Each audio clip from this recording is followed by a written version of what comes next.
ಕಾಪಾಡುತ್ತಾಯಿ ಕಾಪಾಡು.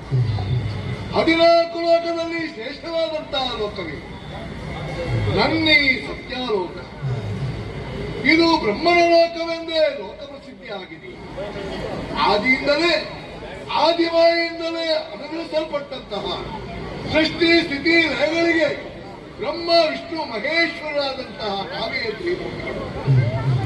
ಲೋಕದ ಸೃಷ್ಟಿಯಾಗಬೇಕಾದ್ರೆ ಅದು ಬ್ರಹ್ಮನೇ ಅದಕ್ಕೆ ಮೂಲ ಕಾರಣವೆಂದು, ಬ್ರಹ್ಮನಿಂದಲೇ ಸೃಷ್ಟಿಯಾಗಬೇಕೆಂದು ಆದಿಮಾಯೇ ಹೇಳಿದ್ದಾರೆ.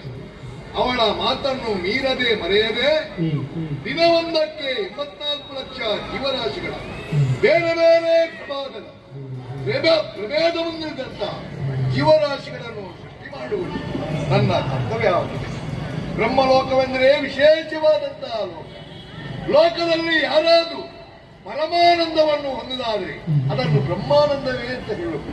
ಬ್ರಹ್ಮ ಎಂಬಂತಹ ಶಬ್ದವೇ ಒಂದು ಅಗಾಧವಾದಂತಹ ಶಬ್ದ.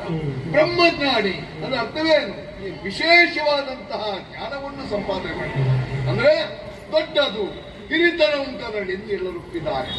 ನಾನು ಮಾಡುವಂತಹ ಸೃಷ್ಟಿ ಯಾವುದೇ ಆಗಲಿ ನಿಸರ್ಗವನ್ನು ಹೊಂದಿಕೊಂಡೇ ಉಂಟು. ಮೂಲ ವಸ್ತುವಾದಂತಹ ಪುರುಷ ಮತ್ತು ಸ್ತ್ರೀಯಿಂದಲೇ ಗಂಡು ಹೆಣ್ಣೆಂಬಂತಹ ಪ್ರಭಾವದಿಂದಲೇ ಕೈಗೊಂಡಂತಹ ಈ ಸೃಷ್ಟಿಯ ಕಾರ್ಯ ಅಂಡಜ ಪಿಂಡದ ಉದ್ಭಿದ ಸ್ವೇದಜ ಎಂಬಂತಹ 4 ಇದರಲ್ಲಿ ಕೇಚರ ಭೂಚರ ಜಲಚರಗಳಂತ 3 ರೀತಿಯಲ್ಲಿ ನನ್ನ ಸೃಷ್ಟಿಯಾಗುತ್ತಾ ಉಂಟು.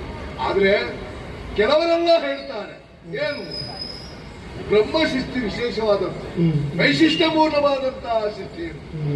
ಆದ್ರೂ ನಾನು ಸೃಷ್ಟಿ ಮಾಡುವುದ್ರೂ ನನಗೂ ಒಂದು ಹೊಣೆಗಾರಿಕೆ ಉಂಟು. ಹಿಂದಿನ ಜನ್ಮದಲ್ಲಿ ಮಾಡಿದ ಕರ್ಮಗಳನ್ನೆಲ್ಲ ಹೊಂದಿಸಿ ಜೋಡಿಸಿ ಯಾರಿಗೆ ಯಾವ ರೀತಿಯಾದಂತಹ ಜನ್ಮ ಕೊಡಬೇಕು, ಯಾವ ಉತ್ತಮ ಕುಲದಲ್ಲಿ ಕೊಡಬೇಕು, ಯಾವ ಅಧಮ ಕುಲದಲ್ಲಿ ಕೊಡಬೇಕು, ಅವರ ಹಣೆಯಲ್ಲಿ ಬರುವವ ನಾನು. ಯಾಕೆ?